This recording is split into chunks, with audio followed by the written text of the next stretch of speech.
Nous sommes en 1982. Les journaux du monde entier publient de grandes annonces intitulées « Le Christ est ici maintenant », en précisant que dans les 2 mois qui suivront, il devrait s'adresser à l'humanité par toutes les télévisions du monde et que son message serait entendu de façon télépathique par tous les hommes, chacun dans sa langue.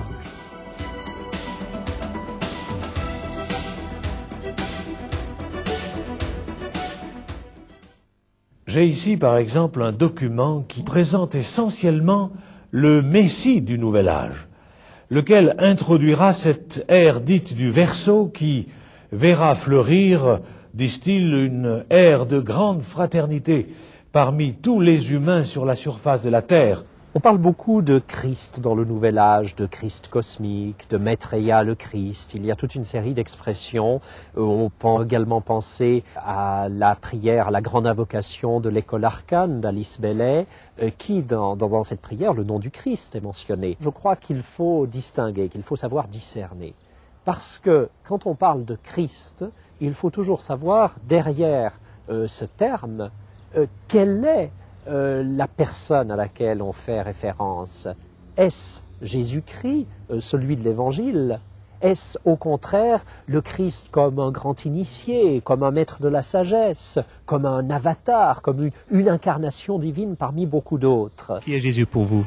Pour moi, c'est un grand initié qui a passé sur terre ici, qui a dû donner un grand apport à l'humanité pour une transformation importante sur la terre, comme nous sommes maintenant nouveau dans un seuil.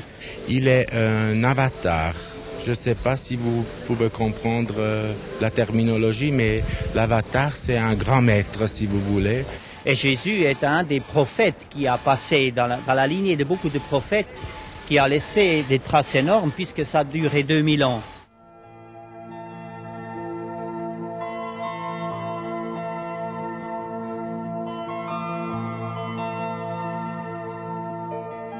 Les centres Tara sont les points de diffusion des messages du Christ reçus par le peintre londonien Benjamin Creme. Il prédit l'apparition internationale du Christ des chrétiens, du 5e Bouddha des bouddhistes, du Messie des juifs, du Krishna des hindous. Nous devons parler aujourd'hui du commencement d'une ère nouvelle, l'ère de l'Aquarius, c'est-à-dire du Verseau. Il faut se souvenir que toutes les grandes religions attendent la venue d'un leader. Les chrétiens attendent le Christ, les musulmans l'imam Mahdi, les bouddhistes un autre Bouddha, les hindous le retour du Krishna et les juifs du Messie. Un certain Benjamin Creme, à l'heure qu'il est, cet homme vivant en Angleterre est considéré comme le Jean-Baptiste, littéralement, de ce mouvement. À son tour, il tente, à l'heure qu'il est, de faire paraître un nouveau Christ, un faux Christ du nom de Maitreya, le Christ du Nouvel Âge. À travers le monde, nous verrons en même temps des centaines de milliers de guérisons pour confirmer, si c'était nécessaire, qu'il s'agit bien du Christ attendu. Ce jour-là, toutes les télévisions et radios du monde seront reliées. On that day, the radio and the television networks of the world will be linked together. We shall see this extraordinary face on our television. Nous verrons ce visage extraordinaire, mais il ne parlera pas. Ses paroles vont pénétrer dans nos esprits silencieusement et directement, par télépathie. Selon le magazine Share, un organe du New Age, au commencement et à la fin de chaque conférence, Benjamin Creme est adombré par Maitreya, qui transmet ses énergies à l'auditoire par son intermédiaire. Le journal du New Age précise que Jésus de Nazareth et le Christ ne sont pas une seule et même personne. Il ajoute que le Maitreya est déjà apparu en personne et en rêve à des leaders importants dans différents pays. Ce journal publie des messages de Maitreya. En juin 1988, il serait apparu à Nairobi, au Kenya, devant une foule importante. Nous sommes en Suisse, à Noël 1990. L'un des quotidiens les plus distribués en Romandie réserve une page entière pour un message qui correspond à une attente de la venue du Christ. C'est le message du Christ cosmique, le Verbe de Dieu, qui s'est fait chair afin de témoigner de l'unité des Lumières. Est-il le Maitreya? Il se veut représentant de toutes les religions. On retrouve chez lui beaucoup de spiritualité, empruntée à la nébuleuse du Nouvel Âge.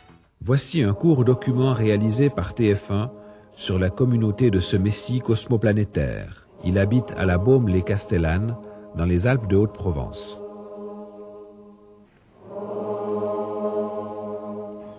À Castellane, le calme n'est qu'apparence. Depuis que ceux d'en haut, comme on dit ici, ont sacré le nouveau Messie, la peur transpire.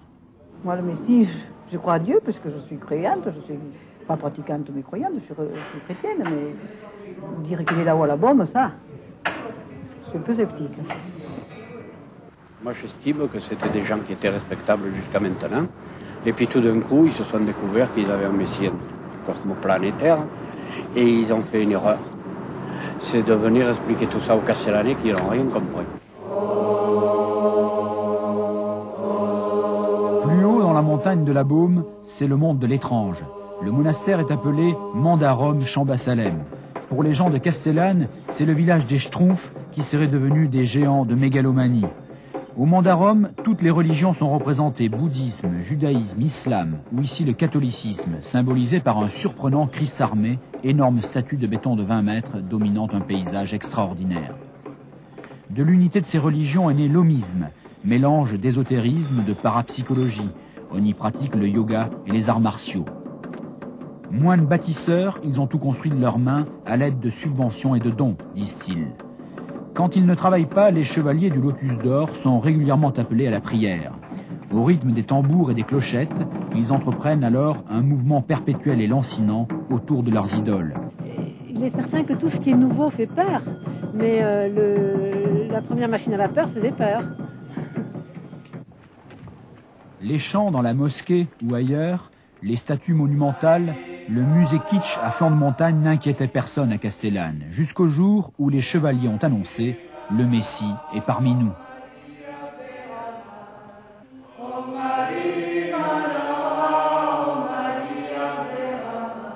Je pense que les humains ont beaucoup souffert et maintenant il est temps qu'ils aient un être d'amour et de compassion qui vienne leur tendre la main et leur montrer le chemin.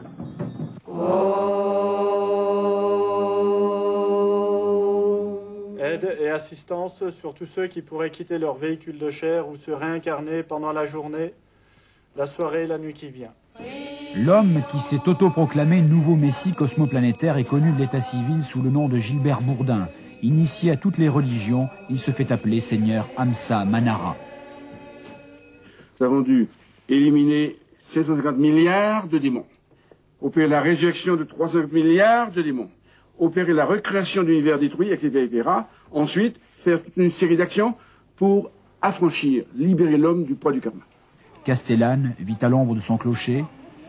Là-haut, à la Baume, les fils de la lumière tournent encore. Il y a toujours eu des farfelus qui se prétendent « moi je suis le Christ ». Il y en a toujours eu dans l'histoire, il y en a encore maintenant. Passons. Mais il y a également des gens qui disent que le Christ serait déjà venu maintenant, comme par exemple dans Maitreya. Maitreya, le Christ serait déjà venu maintenant, et il habiterait Londres. Et enfin, dans le Nouvel Âge, qui paraîtrait beaucoup plus sérieux, disent il n'y a pas de Christ à attendre, ce n'est pas le Christ qu'il nous faut, ce qu'il nous faut c'est un homme nouveau, et après tout, on va se sauver nous-mêmes, on va faire notre salut par nous-mêmes. Donc, sur cette question-là, on peut dire qu'il y a trois tendances. Mais alors, ce qu'il faut parler maintenant, c'est l'Antichrist. Pour moi, incontestablement, le Nouvel Âge prépare l'Antichrist, qui, je le rappelle, l'Antichrist est une personne qui va s'opposer ouvertement à Jésus-Christ. Le Nouvel Âge n'est pas l'Antichrist, mais un mouvement précurseur qui s'oppose et qui s'opposera toujours plus à la venue de Jésus-Christ pour le salut des hommes. Et je crois que nous tenons là, d'ailleurs, du point de vue d'une réflexion chrétienne, une sorte de pierre de touche de toute évaluation des phénomènes religieux, para-religieux que nous rencontrons à l'heure actuelle. Quelle est leur position par rapport au Christ? Quelle est leur foi par rapport au Christ? Le fait que le nom Christ soit mentionné dans un document, dans une prière, n'est pas du tout un critère suffisant. Est-ce que le Christ, qui est confessé là, est le Christ vrai Dieu et vrai homme de la tradition chrétienne? Est-ce Jésus-Christ incarné, crucifié, mort et ressuscité, tel que le conçoit la foi chrétienne? Et c'est là qu'on se rend compte très vite, en étudiant toute une série de mouvements occultistes, de mouvements orientalisants, qui intègrent le Christ dans une grande synthèse de type syncrétique, que chaque fois on trouve quelques-uns de ces éléments, sans doute, mais jamais tous les éléments. Et qu'en définitive, le visage du Christ qu'on y rencontre n'est pas le visage de Jésus-Christ que nous rencontrons à travers l'expérience de la foi chrétienne.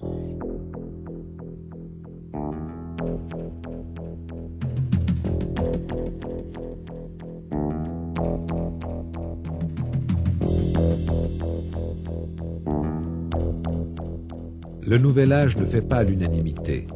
Sociologues, historiens et particulièrement les chrétiens mettent en garde d'une manière parfois très vigoureuse contre les dangers de cette nouvelle spiritualité. Le raz-de-marée du Nouvel Âge. Les nouvelles religions menacent ou défient. Maitreya, l'antichrist démasqué du Nouvel Âge. Le Nouvel Âge, la secte qui inquiète l'Église. Le mouvement du Nouvel Âge à la lumière de la Bible. Parmi les hommes de l'Église, certains dénoncent le caractère occulte du Nouvel Âge. Le spiritisme a été un terreau fertile pour toute une série d'autres mouvements plus structurés. Au début de tout le phénomène d'occultisme contemporain, nous trouvons le spiritisme, et à l'aboutissement, nous trouvons le channeling, qui est probablement l'aboutissement individualisé à l'extrême de la religiosité parallèle. À la limite, chacun a ses propres messages, son propre univers de référence, son propre guide. Les dangers du Nouvel Âge, la Bible en parle, c'est vrai. Mais il n'y a pas que la Bible qui en parle. Les partisans eux-mêmes du spiritisme, par exemple, dénoncent avec courage, il faut le dire, les dangers réels du spiritisme et ils donnent des conseils de sagesse, de prudence et de modération. Je pense qu'il faut avoir du discernement spirituel. Il y a un nouvel âge purement psychologique, il y a un nouvel âge qui est carrément diabolique, il faut le dire, mais ce qu'il faut souligner, et c'est très important ce que je dis, c'est qu'au départ, ce qui est purement psychologique peut être la porte d'entrée vers un nouvel âge beaucoup plus agressif, beaucoup plus dangereux, c'est-à-dire carrément diabolique.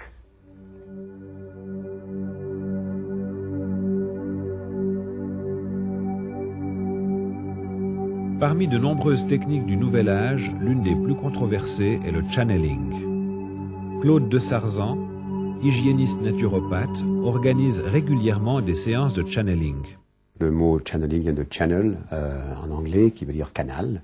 Je pense que c'est le mot moderne qui signifie médiumnité, mais plus dans le sens où on l'entendait avant, communication avec les esprits, avec les morts, mais plutôt communication avec des êtres de lumière, avec des êtres supérieurs, afin de bénéficier de leur aide, de leurs conseils, de leurs suggestions, de leur instruction, de leur enseignement.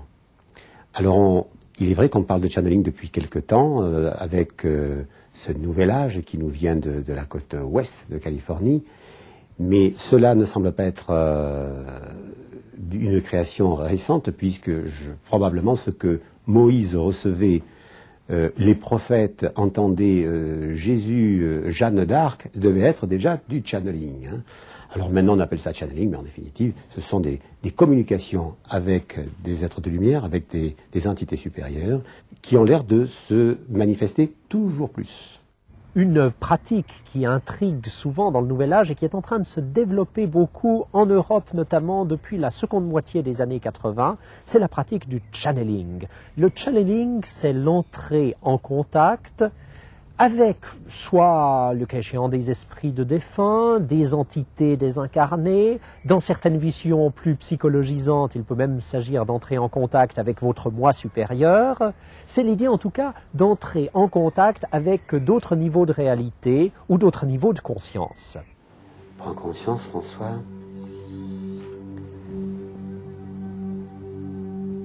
de ta respiration. Sans l'air pénétrer en toi et ressortir par le même chemin, et essaie de sentir l'odeur de l'air que tu respires. Nous sommes reliés au monde extérieur par l'ouïe et l'odorat, et à notre monde intérieur par notre conscience. Voilà, et maintenant nous allons demander à nos guides de venir te faire vivre aujourd'hui ce qu'il est bon pour toi de vivre, afin d'ouvrir toujours plus ta conscience, d'augmenter tes vibrations, d'harmoniser tes chakras, d'éliminer ce qui reste des résidus karmiques, de réparer tes corps subtils. Je me suis intéressé au phénomène des régressions il y a déjà 14 ans. Je me suis passionné pour ce phénomène et j'ai appris à en faire. D'abord avec de l'hypnose que j'ai laissé de côté assez rapidement, mais avec des techniques de sophrologie, de relaxation, un petit cocktail aussi à moi. Et je dois dire que ça me paraît être à la fois une thérapie, une technique assez efficace, assez performante pour retrouver des événements du passé afin de se libérer du traumatisme, de l'émotion, voire de la douleur qui accompagne l'événement douloureux vécu. Alors on peut régresser dans la petite enfance inconsciente, au moment de la naissance, dans la vie fœtale et dans les vies antérieures. Mes patients, ce sont eux qui m'en ont parlé en premier, m'ont parlé de guides spirituels il y a 2 ans. Une quinzaine de patients, dans l'espace d'1 mois, m'ont dit qu'ils voyaient, qu'ils ressentaient un guide ici. J'ai été le premier étonné, je vous avoue que j'étais très sceptique, je n'admettais pas cette hypothèse. Et puis peu à peu, il y en a eu toujours plus, beaucoup plus de témoignages. Et on dirait que maintenant, j'ai intérêt d'ailleurs à ne plus tellement guider les séances, mais à me laisser guider par ces guides qui font revivre aux patients, aux consultants, aux gens qui viennent me voir, soit des régressions, soit du contact, du channeling, ou des soins même donnés par ces guides. Si vous examinez l'apparition du channeling, on peut en voir son émergence à partir des livres de Jane Roberts dans les années 1960, qui est entrée en contact avec une entité nommée Seth. Et cette entité nommée Seth lui a dicté de nombreux messages. Mais ce qui est très intéressant, c'est de voir comment Jane Roberts est entrée en contact avec son entité. Elle était un jour chez elle et avec son mari, elle a décidé de faire des expériences avec une planchette spirit et c'est à ce moment-là que l'entité s'est manifestée. Et je crois que c'est là que nous tenons en fait la filiation historique du channeling. Le channeling, ça n'est rien d'autre que le spiritisme revu à la sauce New Age. Ce sont des êtres de lumière qui au travers de ma personne peuvent exprimer un certain nombre de choses, dans la mesure où je peux percevoir ces choses. Il peut arriver qu'il y ait des vibrations christiques qui descendent très fort, ou des vibrations de la Vierge Marie. C'est vrai, ce sont des vibrations particulières, et je pense que cela est sans doute authentique. Mais je crois que, est-ce que ça correspond à la culture de l'individu, de la personne, qui fait qu'elle fera plutôt appel, ou elle attirera plutôt un guide qu'un autre, ou est-ce qu'une question de karma, d'évolution karmique? On dirait, quand on lit les écrits d'Alice Bailey, par exemple, que vous savez, Bouddha, Christ, les maîtres, tout ça font une grande famille. Et je crois que c'est ce qui est intéressant maintenant dans ce mouvement dit du Nouvel Âge, c'est qu'on essaie d'allier l'Orient et l'Occident.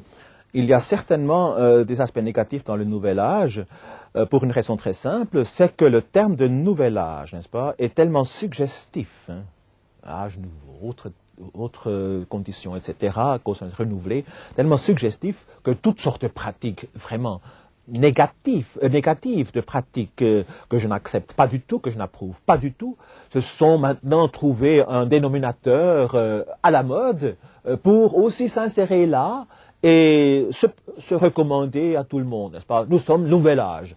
Justement, toutes sortes de pratiques de divination, etc., auxquelles je ne crois pas du tout. Et puis alors, le channeling.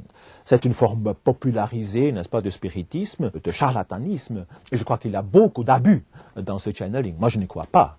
C'est donc un aspect négatif du New Age, étant donné justement la popularité et le caractère extrêmement séduisant du terme même de New Age. C'est donc le Tibétain que tu as aperçu aussi il y a 2 ans pour la première fois Oui, il y avait plus d'années, plus. Toi, oui. Ah oui, pardon, oui. Toi, tu l'as vu avant. La première fois, ça faisait 5 ou 6 ans. C'est ça. Après plus, puis après, ouais, quand je suis revenue chez toi. D'accord. Merci. Il dit qu'il est là pour nous aider à notre évolution.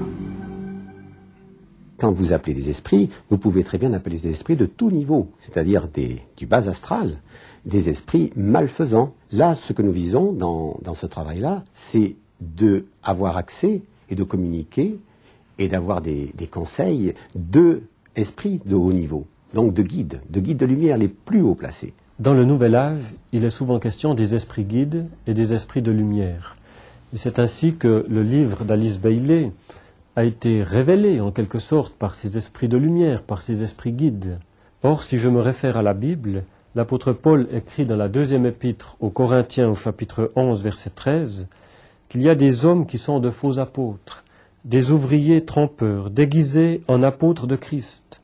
Ce n'est pas étonnant, car Satan lui-même se déguise en ange de lumière. Les guides que l'on retrouve dans le channeling seront très souvent identifiés à ces guides qui nous attendent, selon les interprétations de beaucoup d'adeptes de ces théories, de l'autre côté du voile, au moment du passage dans l'au-delà. Donc le channeling s'inscrit dans tout un contexte d'interrogations qui en elles-mêmes, évidemment, sont très légitimes. Au sujet de la mort, au sujet de l'au-delà, ce sont des interrogations fondamentales.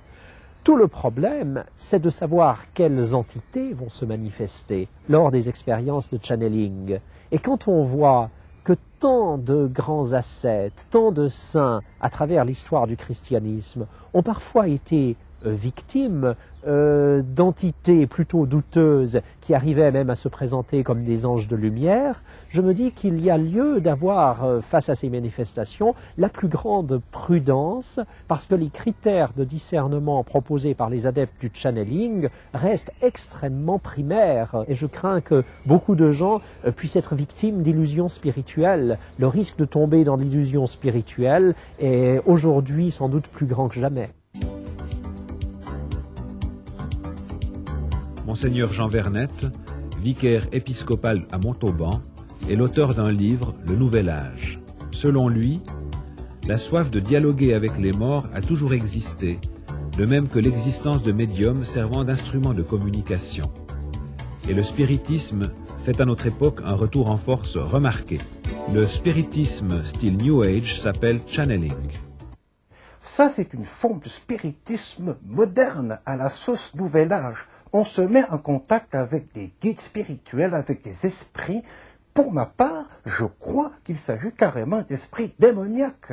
Je crois qu'il nous faut aujourd'hui beaucoup de discernement parce que nous avons affaire à toutes sortes d'esprits. Dans l'Écriture, nous avons toutes les interventions de la puissance de Dieu au travers du Saint-Esprit qui se manifeste par ses dons. Mais nous avons aussi des récits qui nous parlent d'hommes et de femmes victimes d'esprits mauvais. Ainsi, nous trouvons dans l'Écriture ce récit où Jésus délivre un homme possédé d'un esprit impur et qui était dans une synagogue et qui s'écria « Que nous veux-tu, Jésus de Nazareth? Tu es venu pour nous perdre. Je sais qui tu es, le Saint de Dieu. » Et Jésus a compassion de cet homme. Il menace l'esprit impur qui sort au travers d'une grande convulsion et cet homme est guéri. Et cela nous amène à réfléchir. Parce que cet homme parlait des choses de Dieu, il parlait de la sainteté de Dieu, mais Jésus a discerné que cet esprit était mauvais, il a eu compassion de cet homme et il l'a délivré.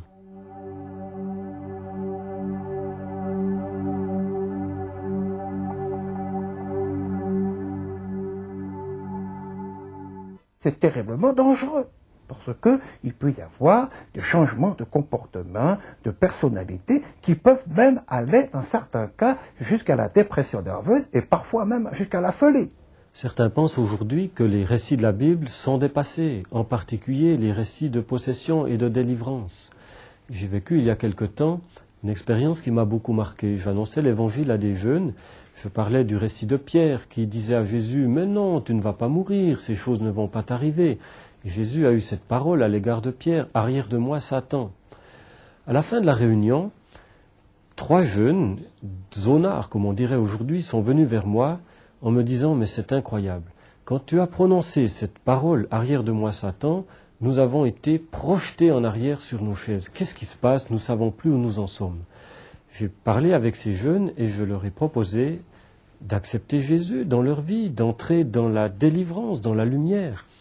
Et un de ces jeunes m'a dit, pour moi, c'est pas possible. J'ai fait un pacte de sang avec l'ange de lumière, avec Satan. Je voulais entrer en relation avec ces esprits guides. Et maintenant, je me sens pris par cette chose-là. Je lui dis, mais est-ce que je ne peux pas prier avec toi? Ne prends peut-être pas une décision ce soir, mais laisse-moi prier pour toi. J'ai prié avec lui, il y avait des témoins qui étaient là. Et au début de la prière, son visage s'est déformé, sa voix a changé, et le démon est apparu. Et je peux le dire, c'est effrayant lorsque le démon se manifeste. Il sifflait, il prononçait des paroles, des menaces de mort même. Et j'ai prié au nom de Jésus. Et ce jeune homme a retrouvé la paix. Et quelques jours plus tard, nous avons prié pour sa délivrance. Ce jeune homme a retrouvé la paix, a retrouvé la joie. Il a retrouvé la liberté parce qu'il avait perdu cette liberté.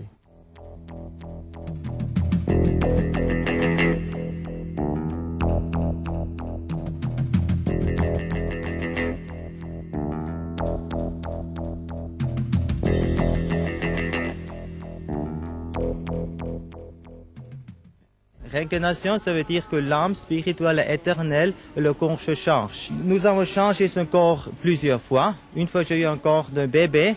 Maintenant, j'ai un corps peut-être de jeune homme. Un jour, j'aurai un corps de vieux homme. Mais moi, je suis toujours la même personne. Même j'ai changé peut-être mon caractère, mon corps, la personne est la même. Et réincarnation veut dire, au moment de la mort, l'âme spirituelle, qui donne la conscience au corps, quittera le corps. Et ça dépend de nos activités dans cette vie, dans un prochain corps. Je pense que de plus en plus, il y aura des adeptes, entre guillemets, de la réincarnation, parce que cela correspond à un bon sens et à une ouverture de conscience. Si on écarte ses limites, on repousse ses limites, on ne peut que s'ouvrir et avoir de la distance vis-à-vis de certains phénomènes. Et au lieu de voir un petit moment de la vie ou une petite vie, on prend la vision globale, holistique, totale, de l'éternité, par exemple, ou d'un karma, c'est-à-dire une suite de réincarnations.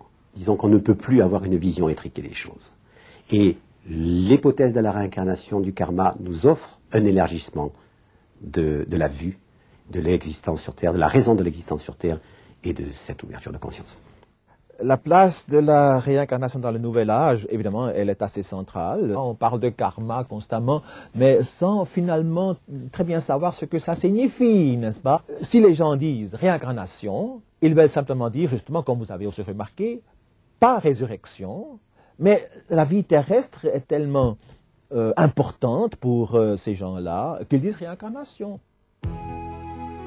Dans nos pays occidentaux, près de 30% des gens croient déjà à la réincarnation.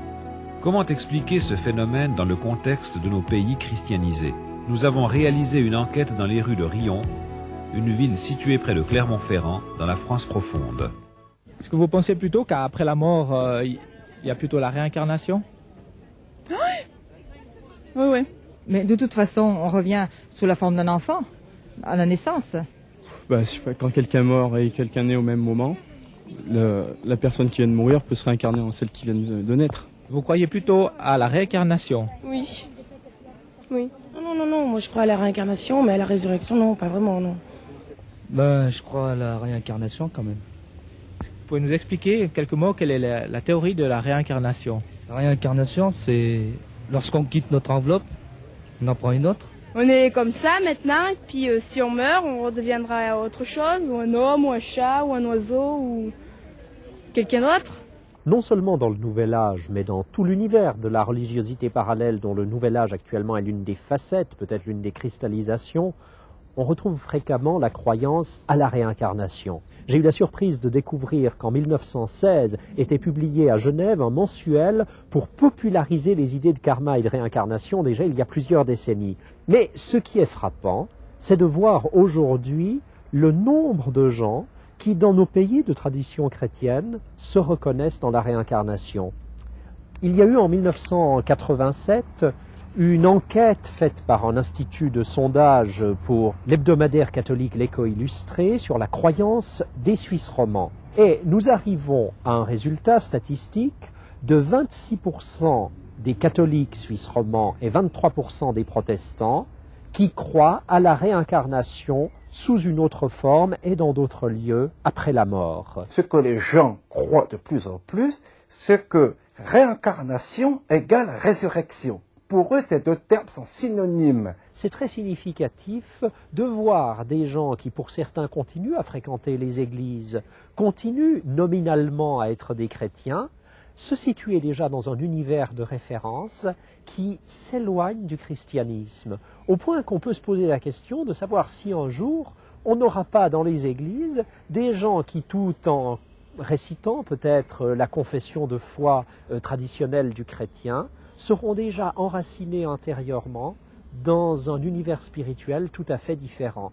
Et c'est là, une fois de plus, qu'on doit, je crois, insister, sans fanatisme, mais simplement avec netteté, sur les incompatibilités entre des univers de croyances différents. Chrétiens et réincarnationnistes, non, ça n'est pas possible. En ce qui concerne la réincarnation, c'est la possibilité, dans une vie future, de vivre une nouvelle vie meilleure que celle-ci. En d'autres termes, cela signifie que si je fais des bonnes actions dans cette vie présente, j'aurai une récompense, et cette récompense sera une vie meilleure dans une autre incarnation à venir. Quant à la résurrection, c'est tout autre. Je passe déjà maintenant de la mort à la vie. C'est d'abord une résurrection spirituelle. La résurrection n'est pas seulement une attente, l'attente d'un événement futur, mais la résurrection du chrétien se déroule ou se réalise déjà maintenant. Et le chrétien, s'il vit dans le contact avec Dieu, s'il vit la présence de Dieu en lui, n'est-ce pas? Il est ressuscité déjà maintenant. Il vit dans le paradis. Le Christ nous dit: je suis le chemin, la vérité et la vie. Celui qui croit en moi maintenant vivra. Et bien d'autres versets encore nous montrent que la résurrection est d'abord une résurrection spirituelle. Je revis en Jésus-Christ et par la suite, comme récompense, Dieu nous accordera la résurrection des corps. Mais je précise bien, nous sommes déjà ressuscités en Jésus-Christ spirituellement.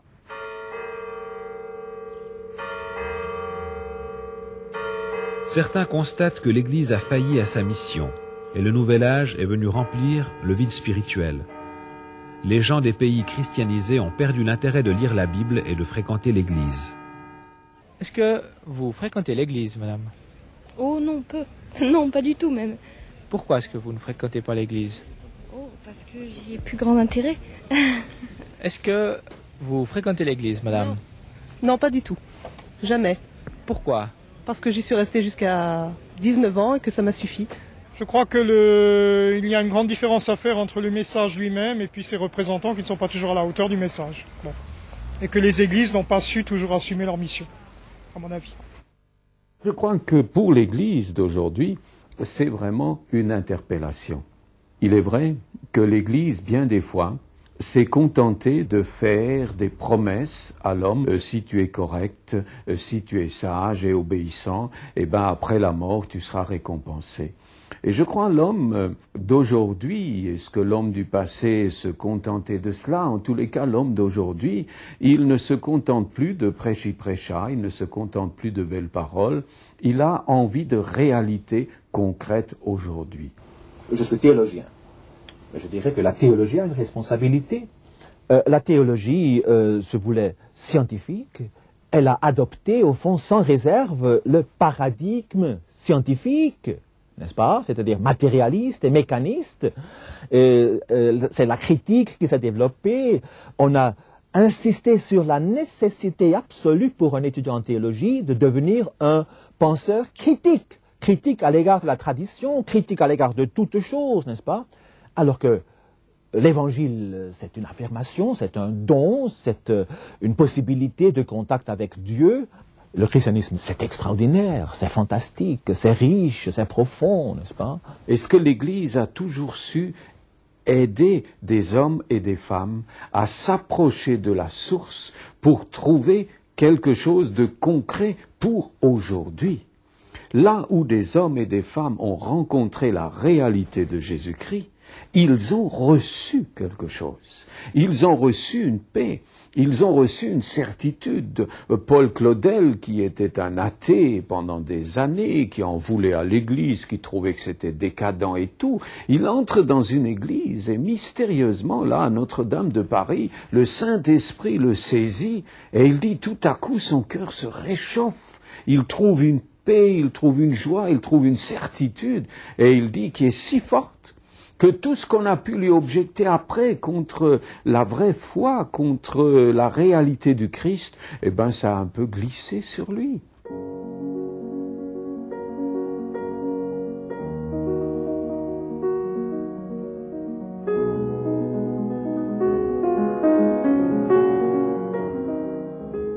Possédant une triple nationalité, Hélène Sanson travaille comme agent de sécurité dans une compagnie aérienne. Pendant plusieurs années, elle a pratiqué des techniques du Nouvel Âge. Très jeune, j'ai ressenti le besoin de trouver un sens à ma vie. Et je ressentais au fond de moi-même une soif d'absolu, une soif de vérité, une soif de Dieu, qui m'a menée à pratiquer toutes sortes de techniques qui aujourd'hui on pourrait appeler des techniques du Nouvel Âge. Alors j'ai commencé par l'astrologie, j'ai été voir des astrologues, j'ai fait moi-même des thèmes astro. Après, j'ai été attirée à voir des voyantes. J'ai moi-même eu des dons de voyance. Par exemple, un jour, j'ai prédit qu'un cousin allait mourir et tout le monde m'a ri au nez. Mais malheureusement, 1 an après, il est mort. Il s'est suicidé. Et j'ai tiré les cartes aussi pour des amis. J'ai lu énormément de littérature sur toutes sortes du mysticisme, de l'ésotérisme. J'ai fait de la réflexologie, j'ai fait de la sophrologie, j'ai fait du yoga. Mais au fur et à mesure de ma recherche, je sentais ce vide intérieur qui grandissait. Au lieu d'être rempli, le vide s'élargissait. Et je me suis dit, bon, c'est que je n'ai encore pas trouvé ce qu'il faut. Et j'ai continué avec toutes sortes de pratiques, encore de marche sur le feu, par exemple. J'ai pratiqué de la marche sur le feu avec un soufi. D'abord, on avait une préparation de 2 jours où on rentrait en transe. Et durant la marche sur le feu, ce soufi invoquait des esprits et ça nous a permis de marcher sur des braises complètement rougeoyantes, sur des mètres et sans être brûlés. Donc c'était une expérience bien concrète et j'ai vu qu'il y avait tout un monde qui était surnaturel, mais même ça n'a pas donné de réponse à ma recherche. Et au fur et à mesure que le temps passait, j'ai senti ce vide grandissait qui m'a amené vraiment au désespoir le plus total. Et j'ai pensé que la seule solution, c'était vraiment la mort, et j'étais en état désespéré. Et un jour, j'ai une parente qui m'a dit « Est-ce que tu veux venir à l'église avec moi ?» Et j'ai dit « Pourquoi pas ?» Ça, j'ai pas essayé, j'avais vraiment touché à tout, mais ça, je me suis dit « Je vais essayer ».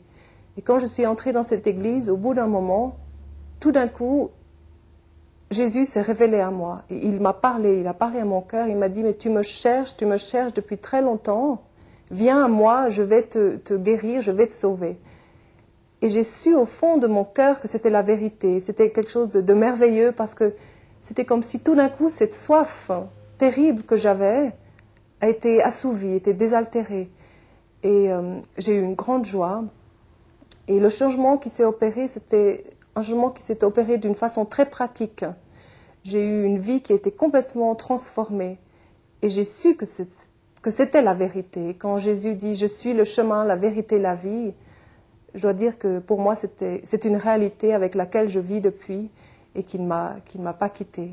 Il y a de plus en plus de personnes qui sont bien nourries, qui apparemment ont tout ce qu'il leur faut, mais qui se rendent compte que quelque part, il y a des choses essentielles qui leur échappent. Il y a toujours eu des hommes qui se sont rendus compte de cela. Et je pense en particulier à Sartre qui disait que l'homme est existentiellement désir d'être Dieu.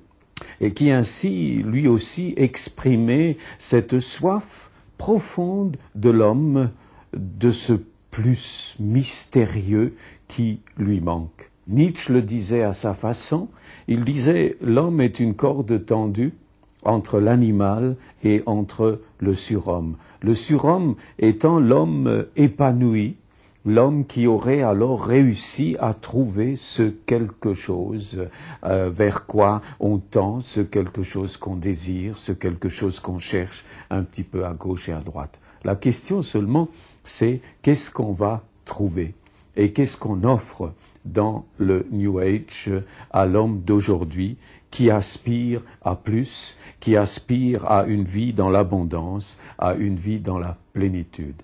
Quelques jours après avoir donné une conférence au temple de Saint-Blaise sur le Nouvel Âge, je rencontre dans la rue un homme qui vient vers moi et qui me dit en pleurant « J'ai écouté votre conférence, je suis bouleversé. Ma femme et moi, nous étions dans le Nouvel Âge depuis des années. Nous avons d'abord trouvé beaucoup, formidable, super, comme on dit aujourd'hui. Et peu à peu, nous avons perdu l'appétit. Peu à peu, la joie a disparu. Peu à peu, nous sommes entrés tous les deux dans la dépression. Et même mon industrie a commencé de péricliter. Aujourd'hui, nous sommes ruinés, nous n'avons plus rien. J'ai proposé à cet homme de le rencontrer et de prier avec lui. Il a trouvé dans l'Évangile la paix, il a retrouvé la joie, il a retrouvé un nouveau départ dans la vie. Et ce qui est plus merveilleux encore, c'est que sa femme a été guérie en une soirée d'une dépression très profonde. Et voilà un couple qui avait cherché dans le Nouvel Âge et qui ont connu une faillite terrible et qui ont trouvé dans l'Évangile la paix, la joie, qui ont trouvé en Christ la délivrance.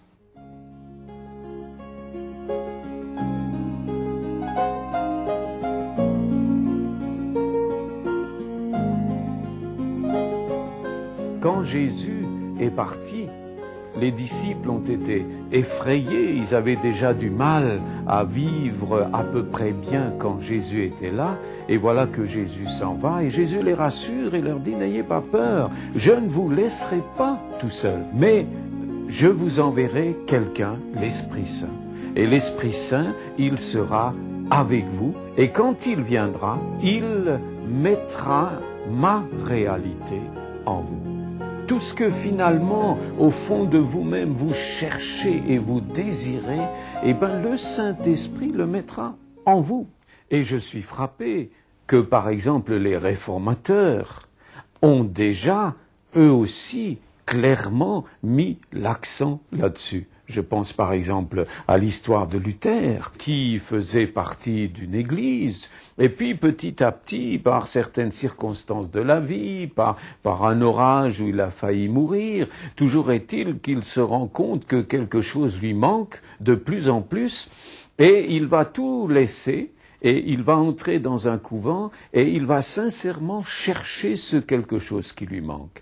Il sait son catéchisme, on peut dire par cœur, il connaît des passages de la Bible par cœur, il devient en 1512 docteur en théologie, il va commencer à enseigner les autres, mais au fond de lui-même, il est insatisfait parce qu'il se rend compte, il me manque quelque chose, il y a encore quelque chose qui m'échappe. Je sais des choses sur Dieu, mais je n'ai pas de vraie communion avec Dieu. Il dira, je flairai Dieu. Et puis voilà que, sans doute en 1513, les historiens discutent un petit peu sur la date, il est dans sa chambre, une fois de plus, il lit la parole de Dieu, l'Épître aux Romains, il crie dans son cœur à Dieu de lui donner ce quelque chose qui lui manque, et voilà que tout à coup, il fait cette expérience merveilleuse que des millions d'hommes et de femmes ont faite. Tout à coup, le Saint-Esprit, et c'est lui-même qui le dira, le Saint-Esprit le fait comme entrer par une porte ouverte dans le paradis. Tout à coup, il dit, je me sentais comme né de nouveau.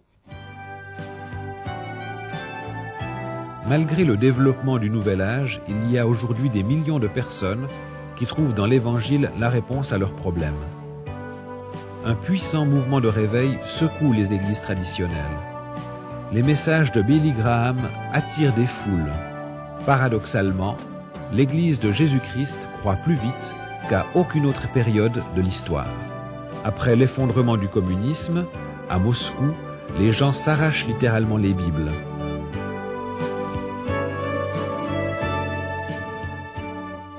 La plus grande église des Balkans se trouve paradoxalement dans un pays tyrannisé durant 40 ans par un pouvoir communiste. L'église Elim à Timișoara en Roumanie compte 6000 membres qui passent 4 heures au culte du dimanche. Le message du Christ ressuscité attire des foules immenses dans les pays africains. La puissance de l'Évangile est confirmée par des miracles, comme au temps des apôtres. À Séoul, en Corée, se trouve une église gigantesque. La Yoido Full Gospel Church compte plus de 600 000 membres. C'est la plus grande église de toute l'histoire du christianisme. Elle est fondée dans un pays bouddhiste où, voici 2 siècles à peine, arrivait le premier missionnaire chrétien. Les Européens aussi prennent conscience qu'à côté des traditions religieuses, il y a un Dieu vivant et proche.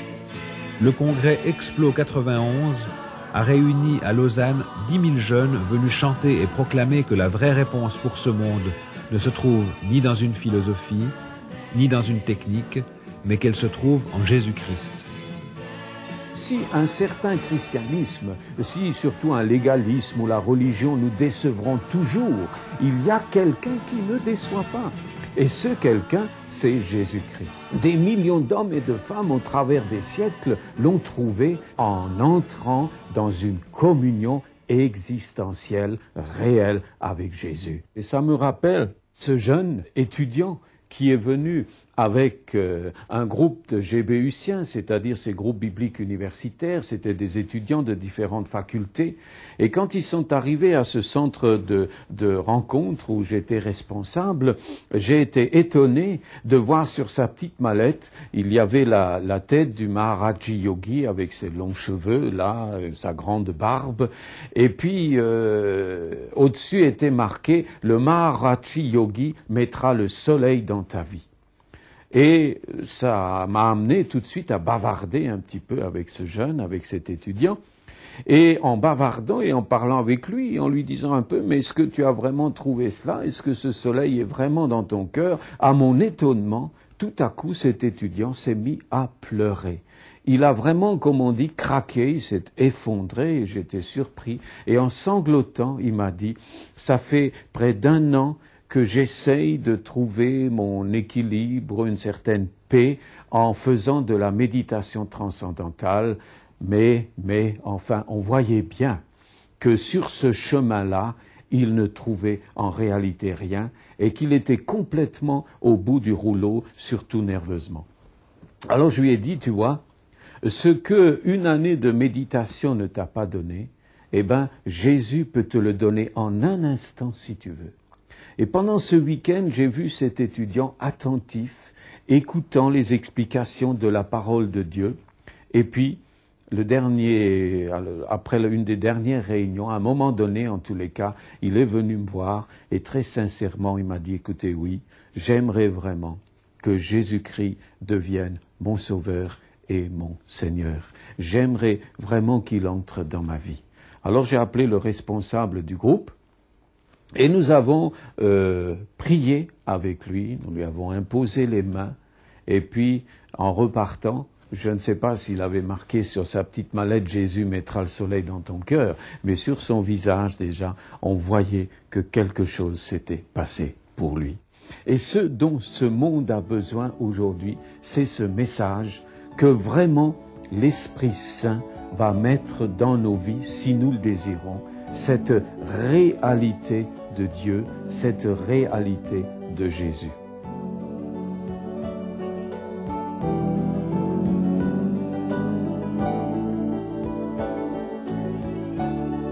Alors, le nouvel âge, est-ce un miracle ou un mirage? La réponse à cette question dépend essentiellement de l'attitude des chrétiens. Sauront-ils affirmer que leur Dieu est vivant, que Jésus-Christ est ressuscité et qu'il est la vraie lumière de ce monde?